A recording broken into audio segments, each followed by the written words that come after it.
you so much. Thank you so much for being here. We appreciate it so much. Thank you for joining us as we gather here on Wurundjeri land, where people have gathered for tens of thousands of years before us. So I'd like to take a sec to just acknowledge the traditional owners of this land, where we are now and where people are as they watch at home. How are you? You good? You well? Okay, it's a pretty good woo. I'm going to get better though. I feel it. I'm going to get a better woo out of you. You're in for a great show. We've got an amazing lineup tonight, some amazing comedians. Are you pumped? Yeah. I told you I'd get a better woo. No, it's very nice to be here. My name is Jess. I'll be your MC tonight, your host. I'll be guiding you through, holding your hand, and getting you through this amazing lineup. And if you're thinking, she looks a little familiar, well, let me put you out of your misery. It's probably from one of the many ads I've auditioned for. This year alone, I have been to 12 auditions. I have landed 0 roles, which either means that my manager is not very good at her job, or there just aren't that many ads out at the moment for cleaning products, which is kind of the only vibe that this suits, you know? Like, I'm perfect for the role of disgruntled wife of hopeless husband. You know, in ads, a lot of this. He can't even load a dishwasher, you know. Gary, they're always called Gary. That's my kind of vibe. Put me in an ad for nappy sand. I'm perfect. I'm like a young, cool, hip mum, but fuck, she hates grass stains. But she knows how to deal with them. It's that easy. $10,000, please. I want to tell you about an ad that, or a role, I should say, that my acting agent thought I would be perfect for. She sent this to me in an email. She was very excited about it. She's like, Jess, this is it. And I don't know if it is it. This is the role that she sent to me. Just for a bit of context, it was for a gambling company. I won't say who, but let's just say if you wanted to place a bet on some sports, they might be able to help you. And the only other thing you need to know about this ad is that it's set in an interrogation room. Seems silly for me to even explain that. Most ads are in interrogation rooms, so it's normal. This is the character. Cassie, in her 20s. I'm 32, but I moisturise most days. Pretty. A bogan. Well, I guess that's where the acting would come in. Someone who thought, yeah, I'll just swallow heaps of bags of gack and take them back to Cronulla. I'll just swallow heaps of bags of gack and take them back to Cronulla. A lot to unpack there, isn't there? Gack? What year? Is this 1998? Has anybody in this room ever used the word gack in a sentence? No. You look quite young. Do you know what gack is? No. I thought heroin, according to Urban Dictionary, crystal meth. But there you go.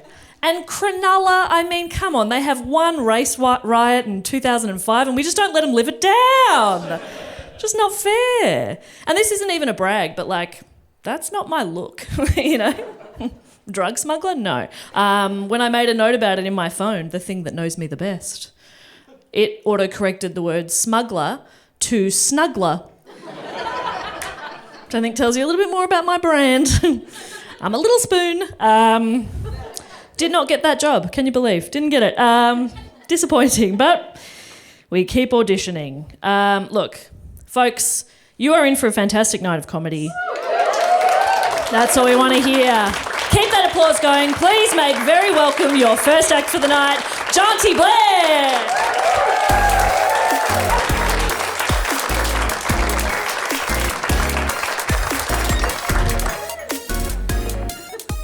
Galangor Jali, Galangor to Busby, Galangor Nin translates, hello, thank you for coming, and I'm single. I'd like to acknowledge the traditional custodians on the land on which we meet tonight and pay my respects to elders past, present, and those merging down the Hume Highway. I am a proud Bachelor Mununjali Wapabara woman. So I'm a BMW and I love a good acronym. So it means I'm sleek, fast and black. And it's hard to believe I'm single. I know. I'm on a few dating apps, you know, like Tinder and Silver Sirens and eHarmony, and I'm on there with my son. Not with my son. There's no 2-for-1 bloody deals going on. He's on his dating apps and I've got my dating apps. But I was married up, and black fellas say married up if you've been together with someone for 72 hours or more. You're married up. It doesn't mean there's any legalities going on, but that's your fella and then you're his woman. So, you know, I've been married up for a long time, and sometimes I like to go on there and just take my age down by like 5, 10, 15, 20, just a couple of years, just to see what I missed out on. Till one day, Lige comes to me, he's my son, he goes, "Mum!" "Yes, son?" "You need to go back to your own age group." We matched. "Mum, what's with the Halle Berry profile pic?" I'm the Brisbane Berry, she's the LA Berries. Oh my God. Anyway, I'm on the dating apps, you know. Hey, for anyone who is single in the house, I just want you to stamp your feet. Just lightly stamp your feet for me if you're single in the house. Stop. Who's married up or in a relationship? Stamp your feet. Stop. You fellas need to leave right now. We've got to have single fellas in the house. That's the only ones we can have here. I am so happy to be here. But I moved down from Brisbane, so I'm a black fella. You know, we call ourselves Murrays up there. And I came down here and they stopped me at the airport and they said, "Janty, you can't go into the city." And I said, "Why?" "You've tested positive for BBD, bold, black and deadly." There's not enough black women in this city, so I know that, so I had to come in. And, you know, so I'm bold, black and deadly. But on the way into the studio tonight, I saw on the news something really alarming. The second leading cause of death amongst Australians is dementia. I'm fucking worried because I can't remember what the first one was. I'm so glad you're laughing because I'm thinking, I hope you love me tonight, you know, especially when you go on, the pressure's on. And so, you know what, you dress up or put the makeup on, put the earrings on, put the headpiece on, and you ring your sister up and you go, "Sis, you're FaceTiming." She goes, "Janty, what the fuck is on your head?" I go, "Why, darling? Do I look good?" She goes, "Yeah, but it looks like you've scalped 1,000 tarantulas." I said, "They're emu feathers, you bitch." It's that middle child syndrome, isn't it? You know what? Who's got kids? Who's got jarjums? We call them babies, jarjum. Who's got jarjums in the house? Just stamp your feet if you've got a few little babies at home. There's not many. Oh my God, thank you for coming out tonight. I really appreciate that. But I've noticed that this generation is calling their babies after animals. Have you noticed that? You have. You're nodding your head. Like Raven, you know, Foley, I don't know, Sharky Warky, Sharklin on his birth certificate. True story, because I was a nurse and midwife for 30 years and I've seen everything. One day, the woman was pushing out the baby, this beautiful little black baby came out and I said, "What are you going to call her?" "Wren." I thought she was going to call her Olive. I thought black. She was as black as the ace of spades, beautiful little baby. But they call them after animals. Even my sister's grannies, because in Aboriginal ways, her grannies are my grannies, and their names are Wolf and Cub. And she's got 3 guinea pigs and they're called Bobby, Wayne and Darren. And then the dog from the Mish is called Albert Edward, Eddie for short. What is with that? I don't know. Look, I do modern day walkabout. It's called house sitting.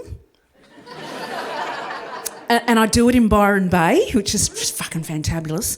And while I was up there, I just thought, I think I could move to Byron Bay.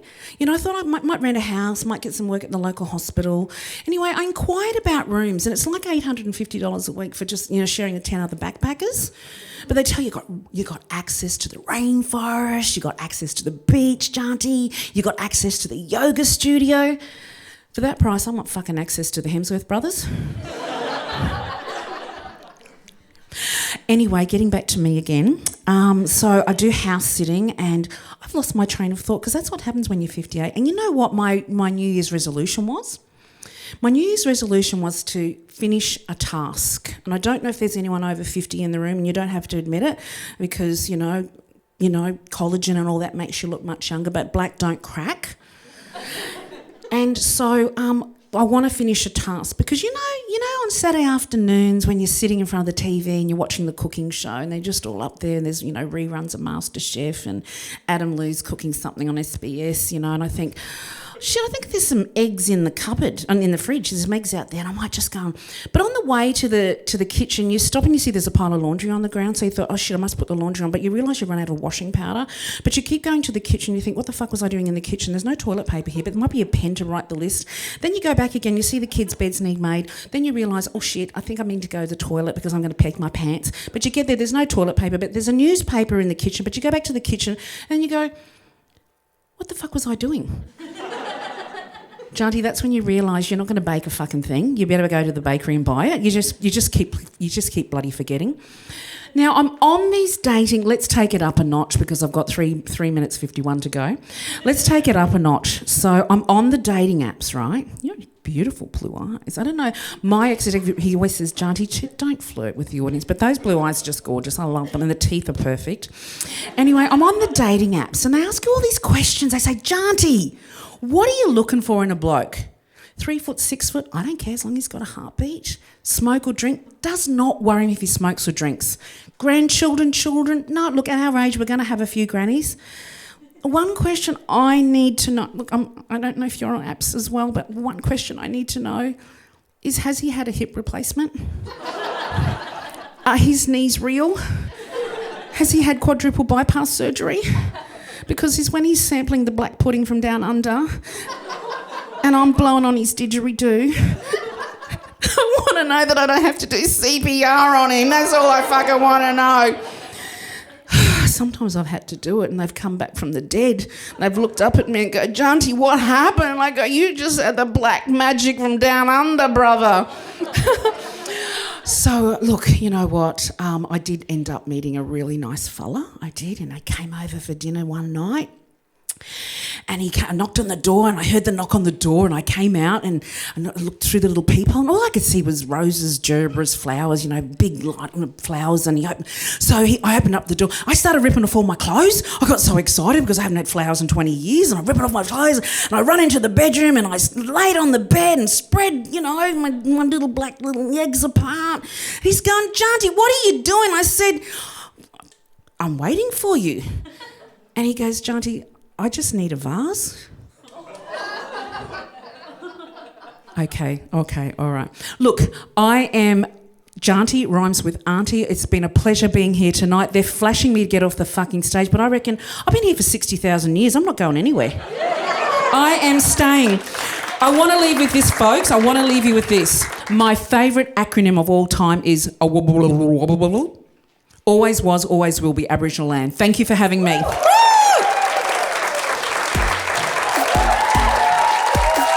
Janty Blair, everybody!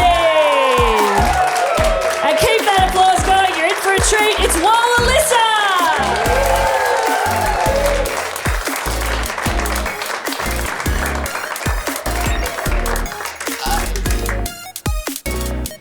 We're gonna get rid of that. Hey guys. Hey. Do you guys know what this sound is? Wow. So for those of you who don't know, that's the sound that your phone makes when you get a message on Grindr. And in case you don't know what Grindr is, it's pretty much like Gumtree, but for gays to... it's pretty much like Gumtree, but for gays to advertise that they're going to leave themselves out on the nature strip to get picked up by a random. Grindr can be really fun, but it can also be really hard as well, because sometimes I'll send a really thoughtful message, but just because I'm not a model with an 8-pack, I won't get a reply. And then sometimes I'll get a message and I'll just be he'll be a model. The thing I find difficult is figuring out what to put in your profile, because you want to come across as interesting and sexually adventurous, but not a creep. And if you write down what you're sexually into, you're kind of disgusting. I'm into feet. And I can tell you that because you already know how cool I am. I'm standing up straight, I'm stringing together sentences. But if you came across a profile that said into feet, you'd picture Roz from Monsters, Inc.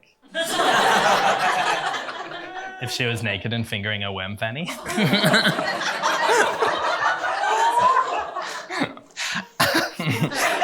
There's a lot of discourse around Grindr, around things like age difference on there. And when it comes to age difference, I think it's so fine if they're hot. Because if I get a tap from like a 49-year-old like Ricky Martin type, I'm like, amazing, like what a cool chance to like learn from a queer elder, like I love that. But if they're like 2 years older than me and yuck, then I'm like, ew, pedo. I'm 30, my brain stopped developing 5 years ago. Mentally, I'm in kindy, you know what I mean? So Phil and I actually used to be a couple, and when we were in an open relationship, but we lived in a one-bedroom apartment. Yep. So like that's the setup. So like coordinating who got to use the bedroom was like difficult. Kind of like the office microwave. If someone's using it, can't use it.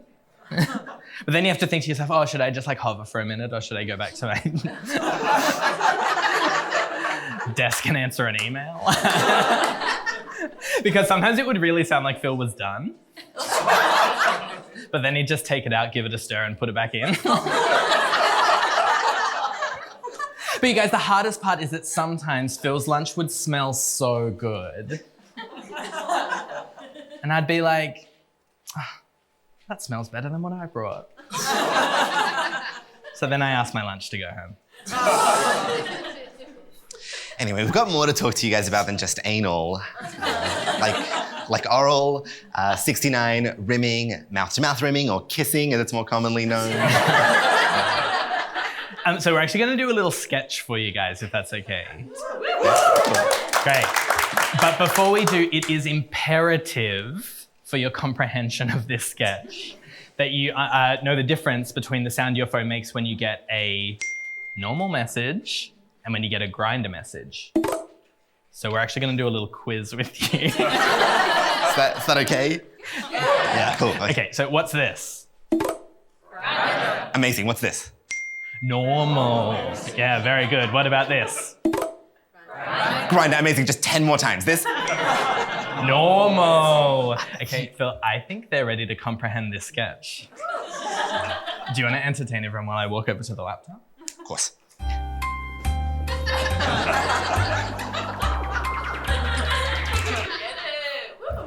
Do you want more?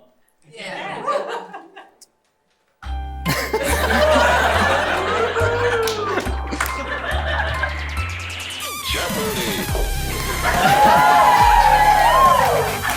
That's it. Thank you. All right, time to start my productive day. Phone, keys, yoga mat. Hey, we're going to the movies, lol. Maybe grab dumplings before, lol. You want to come, XX? Oh my God, hey Sophie. Sorry, I'm actually gonna have a bit of a life admin day. I just really wanna hit the gym and then maybe have an early night. Soz, have fun though, babe. X. No stress, babe. Miss you, but you never hang out anymore. Haha, guess I prefer to focus on my health and career. Maybe you should too, babe. X. Hey man, what you up to? Oh, not much, man. Just laying in bed. How about you?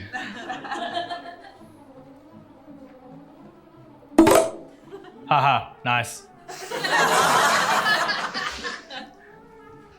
So what you up to? Torso pic, dick pic with flash on.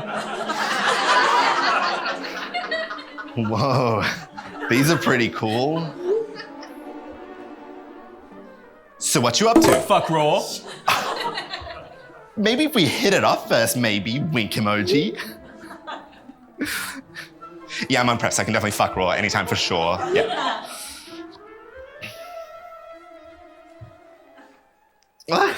What am I doing? I don't even have time for a hookup today. I was gonna have a day of working on myself, have an early night. Ugh, my needy friend Sophie really threw me off. Time to go. Phone, keys, yoga mat. Nice. So what you into? I don't know. I'm kind of into everything, I guess. Kind of down for whatever, I guess. I guess I'm kind of into preferring bottoming. I mean, I've tried bottoming once. I've got a bottom. So I guess I'm verse. You?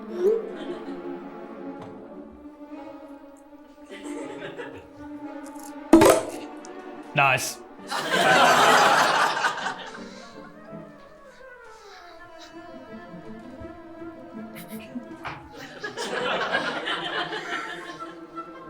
I'm a top.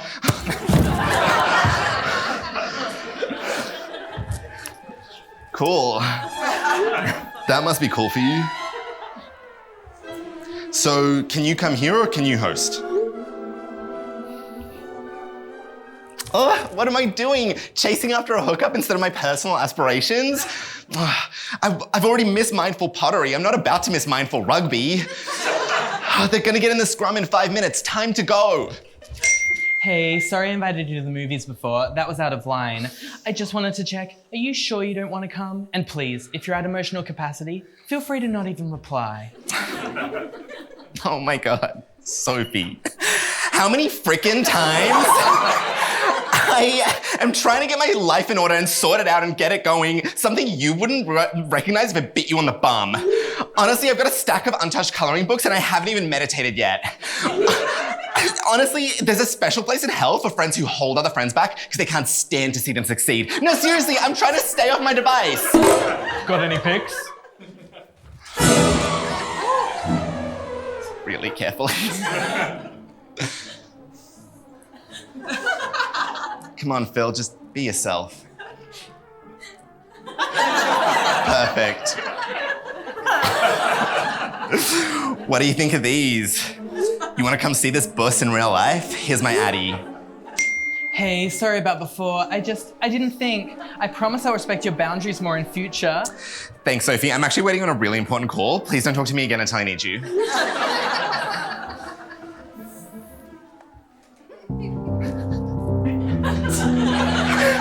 I'm such an idiot. And Sophie really hasn't helped. Sophie, drop everything. I need you, babe. Oh my God, of course, come right over. My parents are here, but I'll get rid of them in both of their wheelchairs. I'm never gonna trust men again. All you need in life are your friends. Nah, I can't come over, but you can come here. Here's my address. You can't sleep over.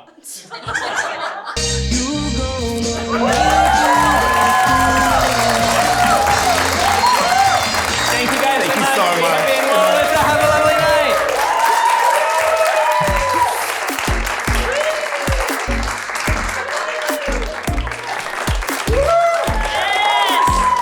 Give it up for Alyssa, everybody! Are you ready for one more act? That's a lie, there's a few more, but there's going to be one and then I'm going to talk for a little bit. You're welcome, and then there'll be more. So, are you ready? That's what we like to hear. Please welcome Bec Petraitis!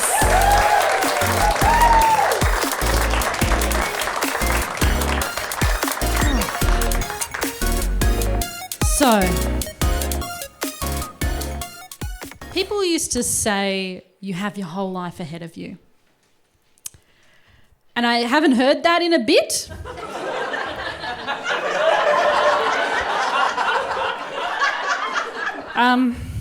Like, it's not to say I haven't done meaningful things with my life. Like, I'm a former social media manager. And there's more stuff that I've done. My mum won the cash cow once. Thank you. I'm a cash cow heiress. It's nice to see you. I think she used the money to pay off her credit card. Maybe one day I will inherit that credit card. I think I used to want to be like an actor and be in like films and TV shows. That was a big want of mine. But at the moment, I think I'll just settle for appearing on the YouTube channel Dashcam Owners Australia. Like I feel like that feels like a good level to me. And if just in case Mr. Owners Australia is watching, I thought I'd just give you like a little bit. This is just a quick audition, but it's a voiceover, so like you don't need to. You can just zone out. Don't look at me. All right, hit that thing. Here we go.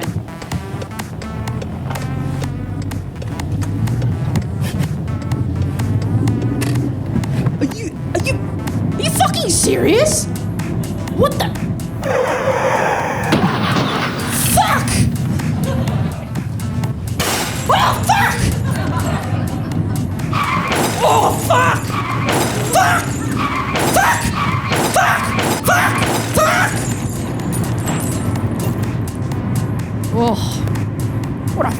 idiot.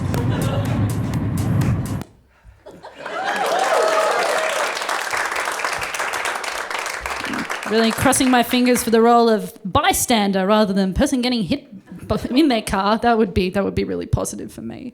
I'm at that weird stage in my life too where a lot of my friends are settling down, but I'm at a different life stage, you know. But we're in the same place together, you know, so sometimes I'll go over for a fancy dinner party at their house and I'll get into a really deep and meaningful discussion with their children about Minecraft. Like it'll just be, oh, you're building your first house. Oh, Minecraft cubes, great building materials, what I hear. Oh, what's that? I gotta say, your skin, radiant. Is that okay to say? You must tell me your regime for getting skins in the Fortnite store. Is it okay? I don't know if this is okay in a dinner party. Can I give you my card? It's a Pokemon card. Do you want another appy juice? I'll get you an appy juice. Yeah, it's a bit strange, and I feel like my level of anxiety is not helped by the fact I feel quite old, but also have all of these weird 12-year-old interests. Like, I'm constantly at a level of panic, and it's become so normal that I once called my partner during a panic attack, and he tried to wrap up the conversation, and he was just like, "All right, well, I'll leave you to it." And I confronted him about it. I was like, "Hey, what was that about?" And he's like, "Hey, you were busy. You had stuff on. I had stuff on as well." It's not good. But also, in case you're wondering too, I'm not assessed and I'm very stressed. During the lockdowns, I feel like, you know, everyone's like, "Oh, I'm getting into bacon bread," but all my friends were really getting into taking ADHD medication. And I couldn't get the appointments. And even if you get the appointments, they're so bloody expensive. It's wild. Like, I kind of wish during lockdowns I really got into crypto, because then it might have been better. The only thing I got into during lockdowns was introspection, which sounds like a cryptocurrency, but it trades in your self-worth, and the markets are down. I also, for some reason, my Instagram thinks I'm quite rich. I get a lot of Gucci ads. I get, like, it'll be like a Gucci handbag, a Gucci hat. Sometimes it's just people laughing in the Gucci logo, and I don't even know what they're trying to sell in that one. Like, I don't think you can buy happiness, but I think Gucci's trying to sell it. At this point, I'm just living up to try and be what my Instagram ads think I am. Just try to get to that same level. Like, I've started just Googling things to try and trick it, make it think I'm improving. Like Googling, eating vegetarian meals. Just a little bit of going outside once in a while. Less crying? Question mark. Oh boy. I found that I can put up with a lot if I get into a rhythm, though. That's the thing. I can go, like, very unreasonable conditions. If I get into a rhythm, I'm okay. During the lockdowns, our toilet broke and it just didn't flush anymore. But it was fine because I had a system. But the problem was the system had, like, a little error. It was when it was legally allowed for people to come over again. And my friend was going to the loo, and I had to go, hang on, wait, just before you go to the toilet. So when you go, you have to, there's a cup next to the sink, and you have to fill that cup with water, and then you got to put that in the bowl to make it flush. And you just keep filling it. Anyway, also our shower broke recently as well, and the water wasn't coming out, and it took 2 minutes for the water to come out, which is a bit unreasonable, but then it was 5. And then it got to 45, like it got there, which is that's too long to wait for a shower. Like, I was ending up late for work, which was a bit weird, but you know, it's like they say, showers plus time equals tragedy. And also, isn't it weird, like when you're renting, it just gets darker and darker as time goes on? You know, like it just keeps getting darker. How many minutes does it take to change a light bulb? No! I need to sort my life out. But also, I just wish... the problem I have really is I struggle to talk to people, which I know is strange in a room, but like individually. So I have a lot of social anxiety, so I don't want to contact the real estate agent, but I'm very envious of people who can just walk up to people and have a chat. Like I get approached a lot in the street. That's a weird sentence. There's a backstory. I get approached a lot in the street because I have a weird dog. Like I love him to bits. His name's Gonzo. He's a Chinese crested. He doesn't have a lot of hair. He's pretty hairless.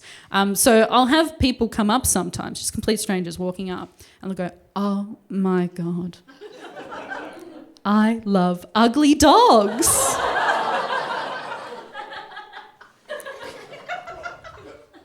And like Gonzo doesn't know that he's being insulted. But I do. And also there's so much more to my dog than just his looks.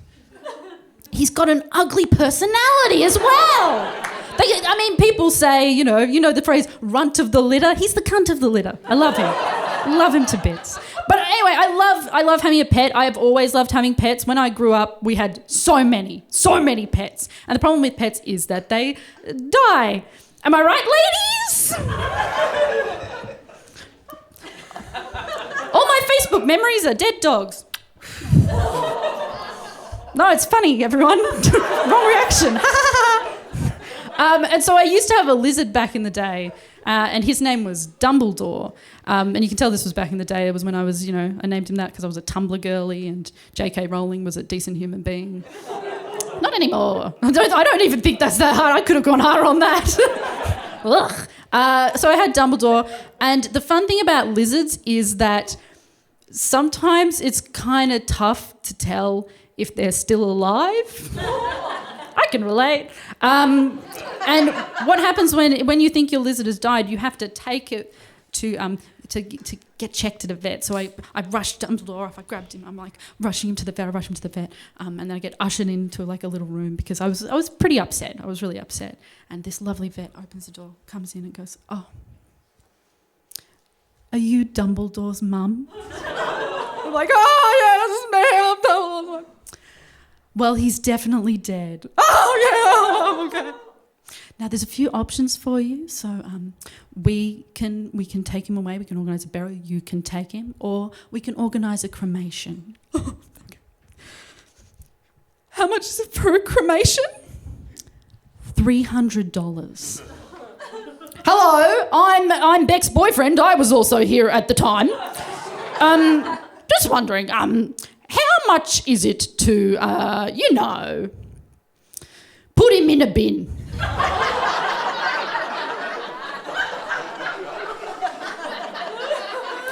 And that's the story of how my mum paid for a lizard cremation.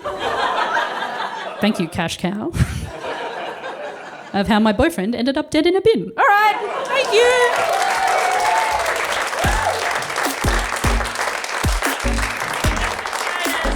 Bec Petraitis, everybody. Oh my goodness. All right. Little vibe check. How you doing? Are you good? Yeah. You having a good time? Yeah. Who's been your favourite? Don't answer that. You guys have been so lovely. It's been so nice hanging out with you. I feel like maybe I could share something kind of embarrassing with you. What do you reckon? I was going to anyway. This is a list entitled Things I've Done to Impress a Crush. No further context required. Number 1, changed phone providers.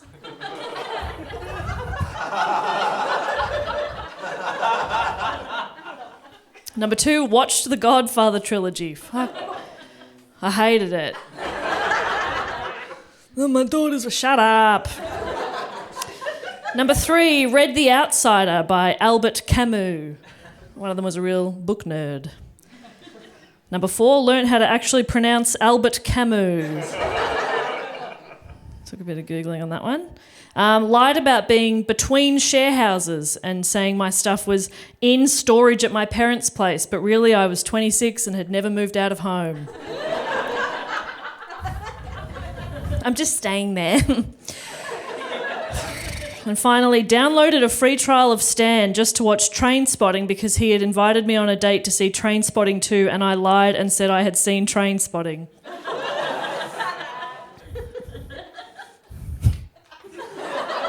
Well, joke's on you because that last one worked. I am in a relationship with the train spotting guy. It's a slim pickings. He is a straight man. I apologise about that. But yeah, I've been in a relationship for a little while now. We've been together for 6 years. 6 years today. Sorry. And thank you. He's not here. He doesn't support my dreams. No. We've been together for a while, and we don't plan on getting married, which you can't say without sounding like it bothers you.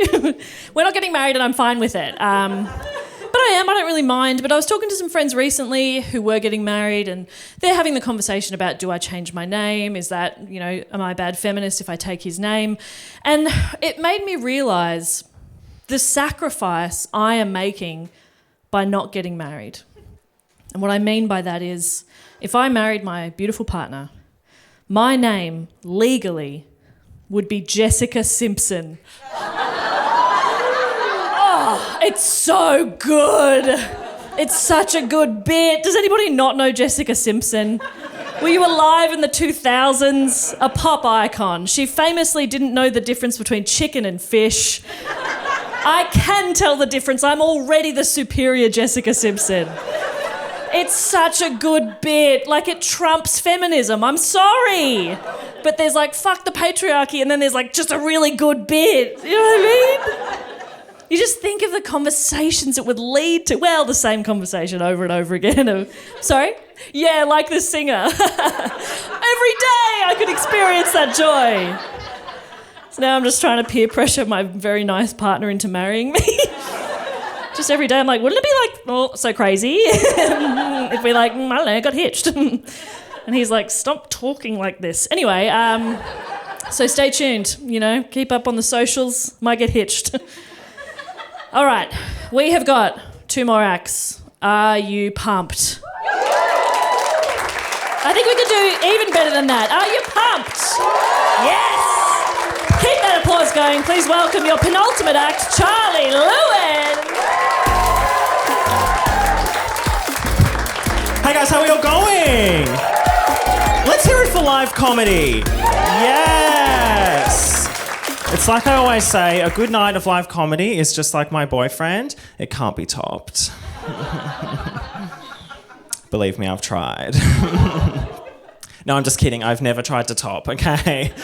I know my place in the gay food chain, and it's right at the bottom, yeah. All right, that's just my gay sex banter. I like to get it out real early, just weed out the straights, Do we have any straight people in the audience tonight? A bit hesitant. Don't worry, I'm not like a mean gay. I'm like a really cool gay. I love straight people. I think you guys are so fascinating. Your culture, it's just so intriguing to me. Every time I meet a straight couple, are you guys a couple? Amazing. I'm always wondering which one of you is the Bert and which one is the puppeteer fisting Bert, And they never tell me. It's what do you guys do? Do you just brush each other's hair? What is it? Anyway, enough about straight people. My content tonight is going to be very LGBT or LGBTQIA+ if you're nasty, rare. I really love that acronym. Just getting it out in one breath feels like a real achievement, And there's always that one really adamant person at the end of it that's the A is for ally. And it's no, bitch. The A is for Avril Lavigne died in 2003 and was replaced by an industry-planted clone named Melissa. This is a very real conspiracy that I spent 16 hours watching during lockdown. And if you do not know about this theory, then you are not truly LGBTQIA+. Get the fuck out of my venue, all right? I had a very weird lockdown experience. I think it was about lockdown 6.0 when my mental health was at its absolute lowest. And I got this email from Melbourne Uni that was it's week 11, Charlie. It's time to be kind to your mind. And I'm sitting there in nothing but a robe, a 29-year-old that never went to Melbourne Uni. And I'm just thank you. It is time to be kind to my mind. And then I watched 300 hours of Below Deck. Yeah. Do we have any Below Deck fans in the house tonight? Yes, a couple of lesbians. Good for you. I fucking love Below Deck. It's the most incredible reality TV show set in the Caribbean, and it follows these like luxury yachting crews. And I've watched so much Below Deck at this point that I feel like I could be a sea captain, you know? Like I've got all the lingo down pat. I'm like, port. And like I'm also really good at like conflict resolution, you know, which is like a really good skill for a sea captain to have. Like if you have two deckhands who are like fighting over the anchor or something. I don't know, I don't watch it for that. I'd just be like, have you guys tried fucking it out? Because that's what they do on Below Deck and it really seems to work. The only American lingo that I will not get behind is how the Americans call boys buoys, which is fucking disgusting. Because when it comes to me, if it ain't boys, I'm not interested, okay? Like, I could be drowning and some American would be like, Charlie, grab the buoy. And I'd just be like, you know what? I had a good run. Like, he lived, he served cunt, and then he died, you know? And every Australian would agree with me. They'd be like, he died a legend. It's amazing. You guys may have noticed, but I'm a little bit dramatic. I come from a very flamboyant family. When I was 18, my dad bursts into the kitchen and was just like, I can't hold it in anymore. And I'm like, oh my God, Dad, what is it? He's like, I don't know how to tell you this, but you're gay.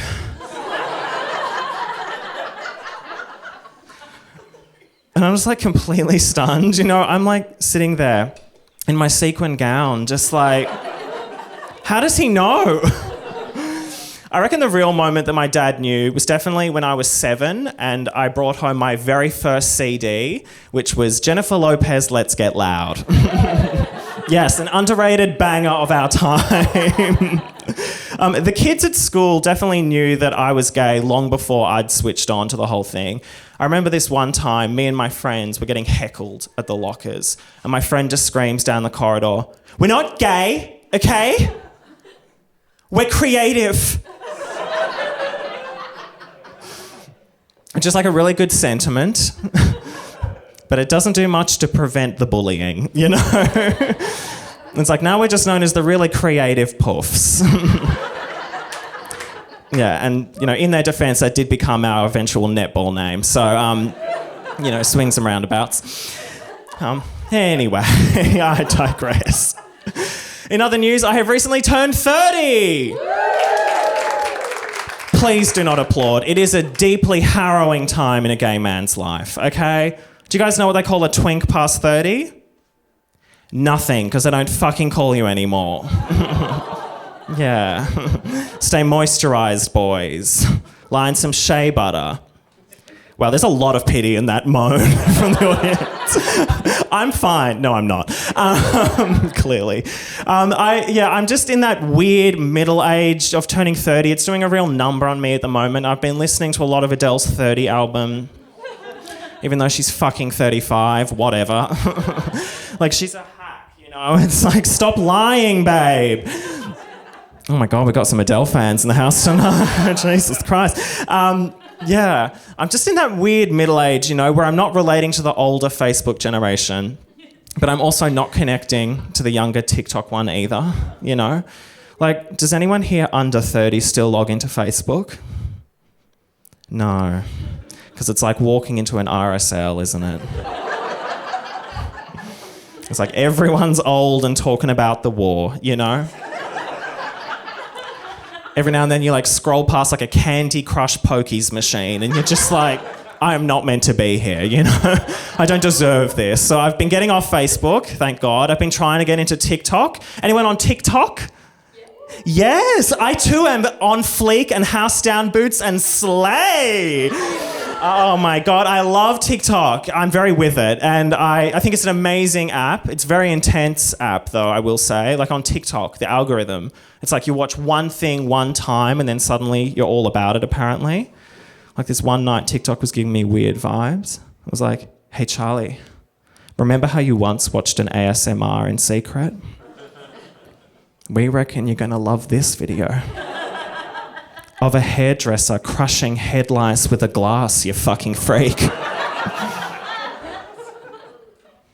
And I fucking loved it, you know? It's just an amazing algorithm. It just knows what you need, like deep down in your soul, like really deep down in that soul, you know? One night I was doom scrolling TikTok. It was like 3 a.m. and I watched this video of this mum who had taught her like temper tantrum 3-year-old to, instead of acting out, he would raise his hand and say, "I would like some attention, please." And I was just watching this like, I did not know that was an option. You know, like, why am I doing stand-up when I can just enter a room just like, "I would like some attention, please." Jesus Christ. It's just an amazing app. I also love playing with the filters on TikTok and Instagram. And my boyfriend, he's like a real tech nerd, you know? He loves to tell me, like, "Charlie, don't you know those filters are storing your facial data?" Meanwhile, I'm like sitting there on Instagram just like, "Tell me which MILF from Rugrats I am." I'm Dee Dee Pickles, bitch. But you already knew that. Oh. I don't even know what that implies, I'm going to be honest. It's just fun to do, you know?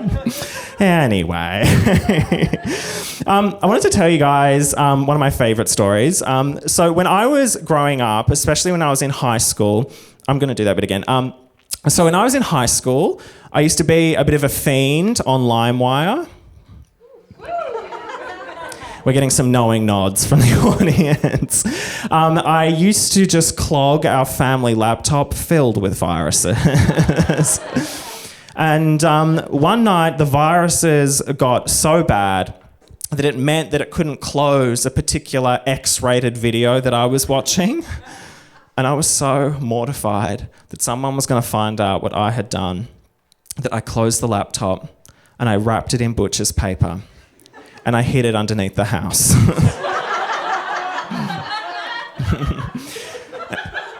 And a few nights after it had gone missing, my dad started to wonder whether our elderly babysitter had stolen it. So I remember just openly weeping in the corridor, just like, "No, Dad, she wouldn't do it." Dad's like, "Yes, but Charlie, how do you know?" I'm just like, "I just know, okay? I feel like whoever did it probably was like really ashamed about something really filthy they downloaded. And I just know it wasn't her, okay?" He's like, "All right, fine, it wasn't her." It wasn't until this year when I was Googling some XXX porn that I even remembered about that old laptop that is still to this day underneath our old house in our old neighbourhood, just thumping like Jumanji. Like, that shit fucking haunts me, you guys. And like, sometimes I like to imagine like a future civilization that's having to like excavate the land, you know? When they stumble upon this like ancient artifact. And they're like, "Friends, historians, come! Let us gaze upon how people of the year 2000 lived." And then they open up this laptop and they're just like, "Oh, wow. It's very Greek." Thanks, guys. That's my time. I'll tell you, have a good night.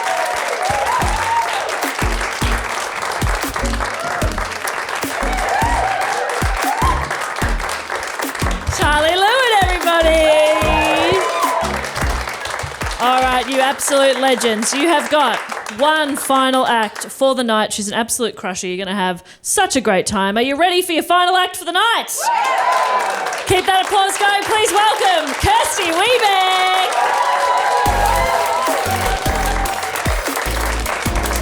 Hello, legends. How you going? You good? Yeah, you little ripper. What an outstanding audience. Can we get a big round of applause for your MC Jess Perkins?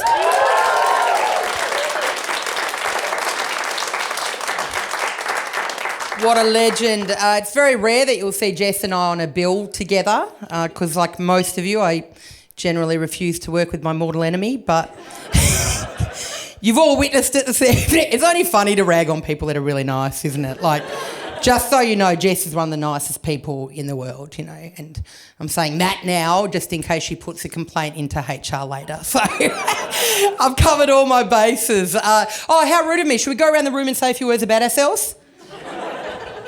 No? Oh, okay. Oh, one person said yes. This is how you identify the problem children. There's always one person in the audience that's like, yeah, let's say something about ourselves. And I'm like, you're the one we don't want to hear from.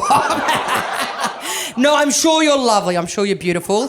And you were being supportive. But don't worry, you don't need to say anything. It was actually just a test. It was a drill, right? It used to be my favourite joke to make whenever I got up on stage. I used to always start a show by saying, should we go around the room and say a few words about ourselves, right? But it's the kind of joke that relies on the audience feeling secure in the knowledge that it's not practical. You know, like, you've got to be able to have a look around and just go, oh, no, there's too many of us. She doesn't mean that. Because there's a reason why you're on that side of this transaction, and that reason's that you're smart. You don't want to be up here talking about yourself, right? So I used to love starting shows like that. I'll give you a few examples. Like at the start of 2020, I said it one night here in Melbourne at Hamer Hall, a huge show, 2,000 people in. Sorry to brag, no, I'm not. And I said, should we go around the room and say a few words about ourselves? And everyone had a big old laugh because they were like, there's thousands of us, it'll never work. And then about a week later, I said at the Mmmm Theatre in Sydney, same deal, about 2,000 people in, and they were like, oh my God, there's thousands of us, she's off her face. And then about 2 weeks after that, I said it at the Falls Festival in Byron Bay, same deal again. They were like, oh my God, there's thousands of us, and we're off our face. And then here in Melbourne, we started going into lockdowns, right? And I don't know if you know this about stand-up comedy, but we're a very resilient industry. So every now and then, here in Melbourne, we would pop out of a lockdown for 10 to 15 minutes. And we'd go, should we put on a show? And we'd be like, yeah, let's do it. Let's put on a show. We have to. And we'd be allowed to, but it would be to a limited capacity audience, you know. And I'd still get up there and I'd go, hey, everyone, should we go around the room and say a few words about ourselves? Only this time I would watch 10 people panic. They'd just be like, oh, no, I think she's for real. Just absolute terror in their eyes, like nudging their mate next to them wildly, like, were you prepared for this? Are you going to say something funny or heartwarming? You know? Got him. As Jess said at the beginning, my name is Kirsty. She wasn't lying. It is Kirsty. And as far as names go, it's in my bottom three. It's not a good one, right? Don't worry, this is a safe space for ragging on the name. I brought it up, you know.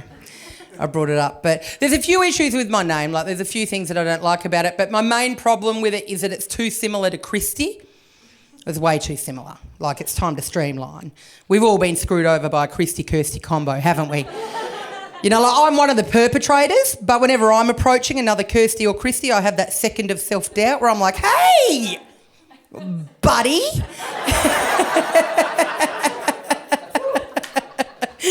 And then you got Kristens and Kirstens in the mix as well. What's that all about?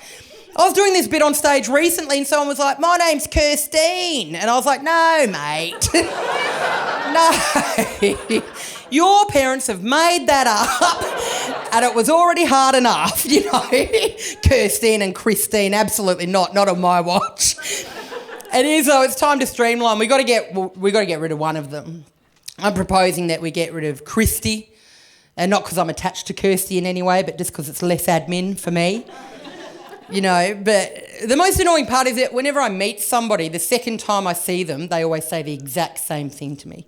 They always go, I am so sorry, but I can't remember if it's Kirsty or Christy. I'm so sorry. So I've found a really handy workaround to make it stick for people, to help their memories out a little bit. So this is what I say when I'm introducing myself. I say, think thirsty Kirsty, not wristy Christy. And it really works, which was a hurtful way of finding out that people think of me as less sexy and more parched. But if it works, I say. I found out when I used to work in a deli that I respond just as well to Kransky.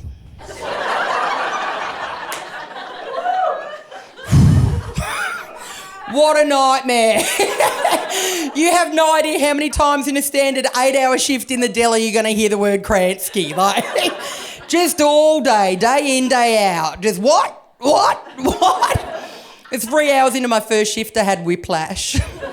Spent my first paycheck on the physio. They were actually simpler times though, because in true Australian fashion, Kransky swiftly became my nickname. And nobody ever said to me, oh my God, I'm so sorry, I can't remember if it's Kransky or Kansky.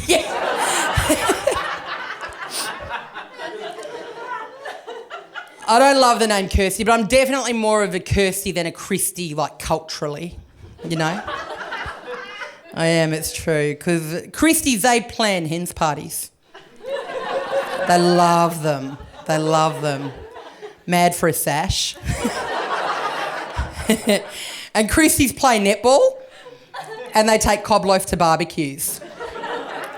Now, make no mistake, there's nothing wrong with any of those three things, right? They're just not me. Like Kirsty, my name, right, is actually Scottish in origin and means follower of Christ. Big laugh. The jig's up. But Christy's Latin in origin and means wing defence.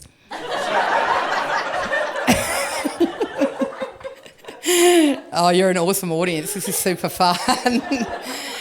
I love being a comedian. I'm very lucky that I get to do this job. I love it so much. But the most annoying thing about being a comedian, I think, is that the second you become one, you can never have anything bad happen to you ever again in your whole life without having 10 people go to you, you'd be loving this as a comedian.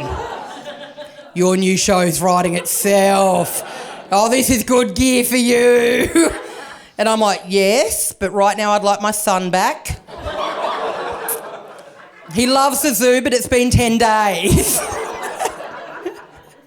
Relax, I don't have a son. I never did, just to be clear. It's not that I've made peace with it.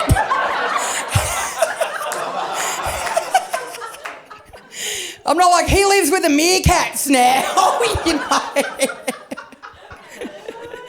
It is, it's fun. But also everyone I meet, they always say the same thing to me. They always go, you're going to get some beautiful material out of me.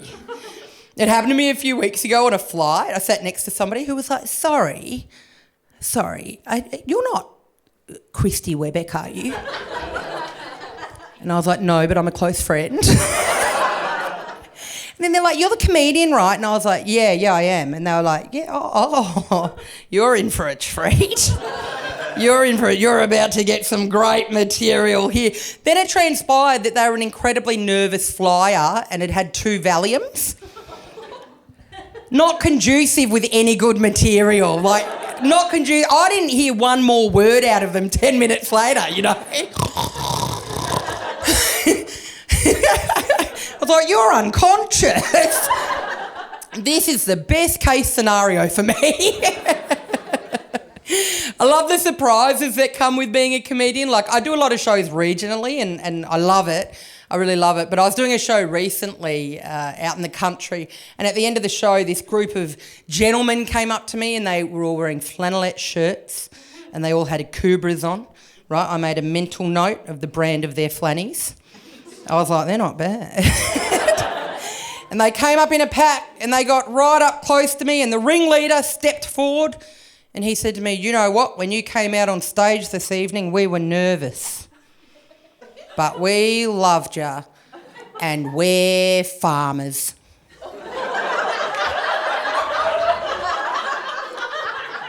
Which was the first I'd heard of farmers being my mortal enemies.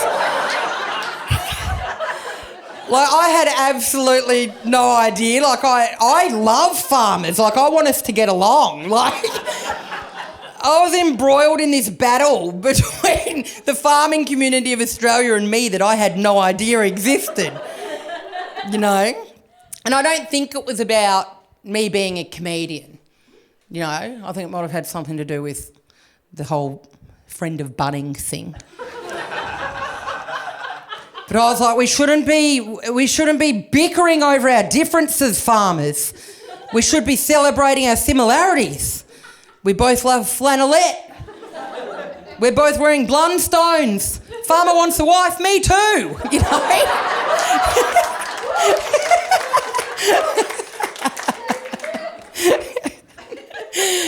I was thinking the other day about the first time I got heckled, which incidentally was probably the last time I got heckled, because people love asking comedians that. They're like, "What's the worst heckle you've ever had?"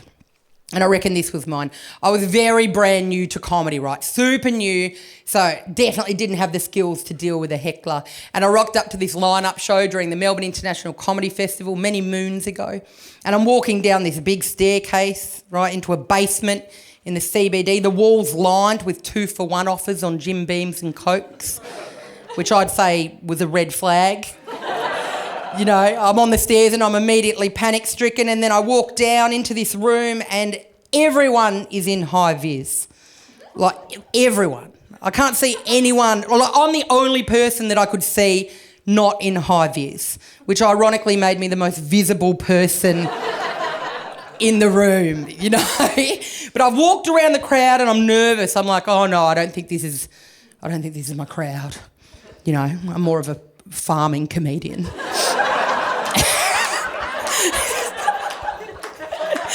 I've wandered about them. I'm panic-stricken, and then it's my turn. I get up on stage, and immediately one of them goes, a lesbian. Immediately, right? And like I said before, I didn't have any skills to be dealing with anything that was coming out of my face at this stage, let alone a heckler coming back at me. So I don't know if I was possessed by the spirit of Ellen DeGeneres or what.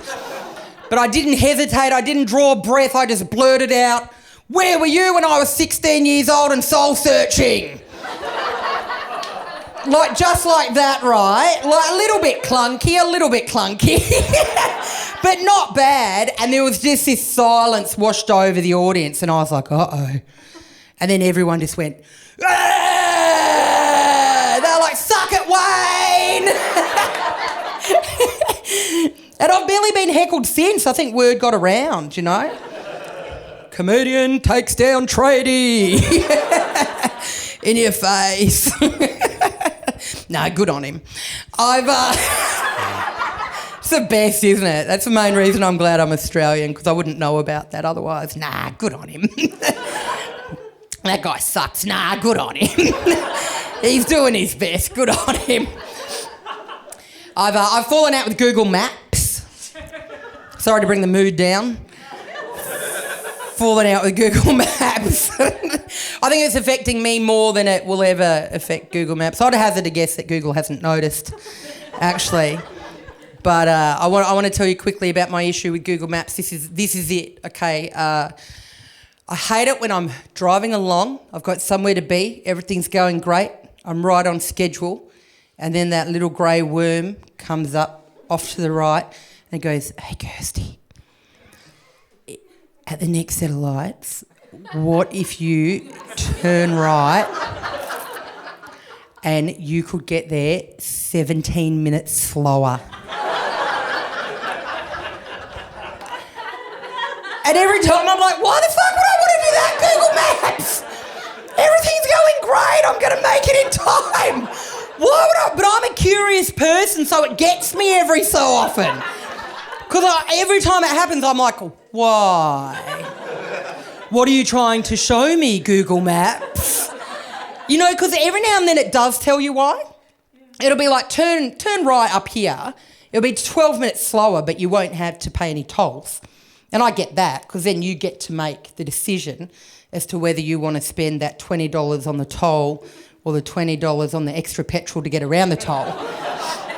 You know, you get to decide who gets your $20. Is it BP or is it the CityLink, you know? You get to have control over that decision. But the rest of the time, it's like, just roll the dice, mate. What could possibly go wrong?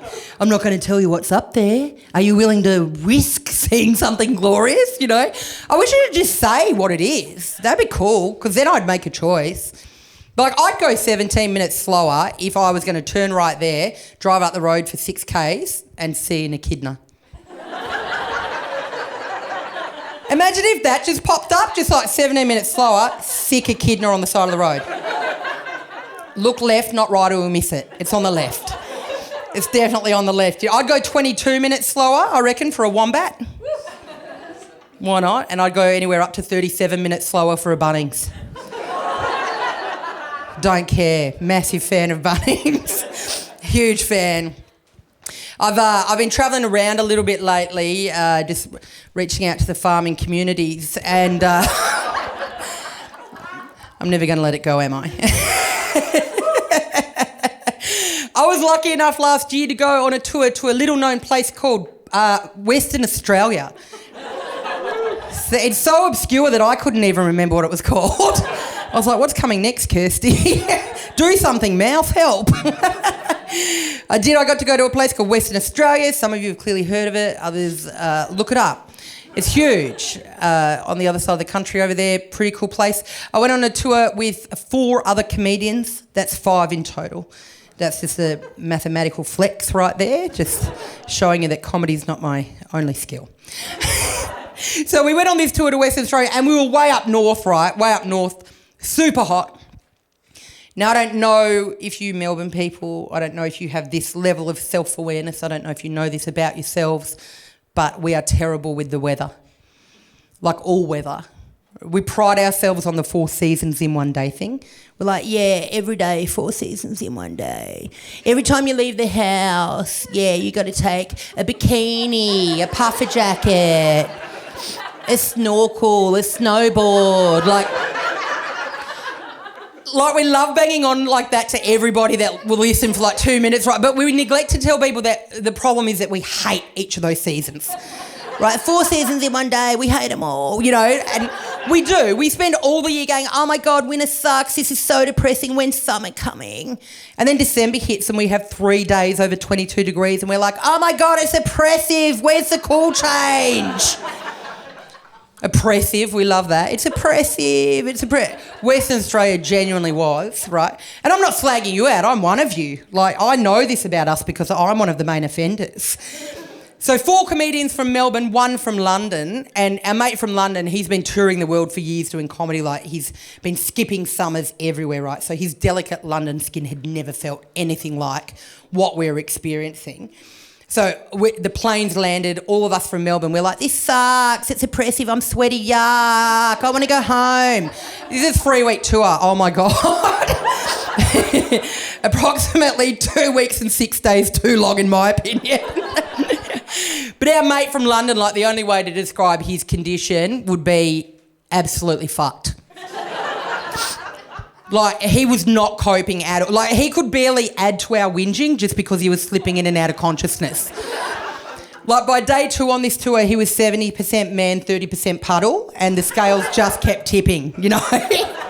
By day 4, he was sort of bent at the waist and his eyes were half open and he was just sort of gesturing at the weather.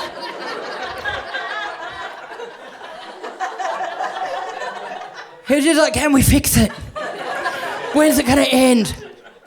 So on this one particular day, we rolled into a place called Port Hedland. Now give me a woo if you've been to Port Hedland. Oh, you love it. Big reaction for Port Hedland. Are you the mayor? Ordinarily it gets a, which is like, yeah, that's what it deserves. I feel terrible saying it, but the rest of you that have never been to Port Hedland, keep up the good work. Like, there's nothing for you there. There's nothing for anyone. That's why we went. We were worried about them. We were like, we'll check on them. We'll take them a show. We'll see how they're doing. They weren't doing well, but they were beyond our help. We had to leave them behind. So we're in Port Hedland, right? Our mate gets out of the car in the motel car park and he points at the beach across the way and he goes, I'm going to go for a swim in that beach. And I said, no, you're not, mate. And he said, yes, I am. And I said, no, you can't. Like, you can't just get into a body of water willy-nilly in this country without doing some research. And he was like, what are you talking about? And I was like, everything around here wants you dead. Right? I was like, I'm going to go and ask a local if it's safe to get in that water, right? And so I did. I went up to the receptionist at the motel and I said to her very specifically, perhaps too specifically, I said, are there any crocodiles in that beach? Big croc phase. It's been going on for 4 decades now. It might not be a phase. I go, are there any crocodiles in that beach? And she said this. This was her reply. She goes,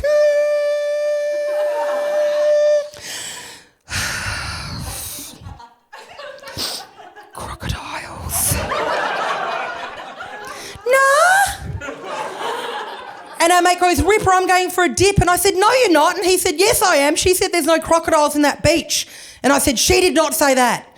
What she said is she has no idea but wants to be involved in this conversation. And then I felt bad because I was like, I don't know this person. Maybe this is how she speaks, you know?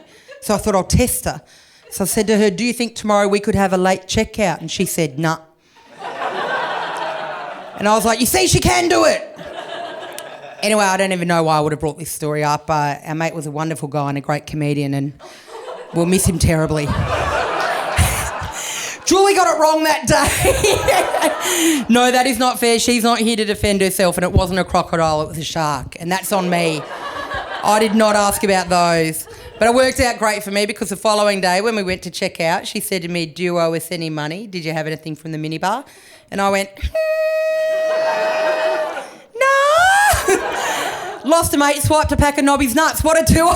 You've been beautiful. I've been Kirsty Webeck. Thank you, mate.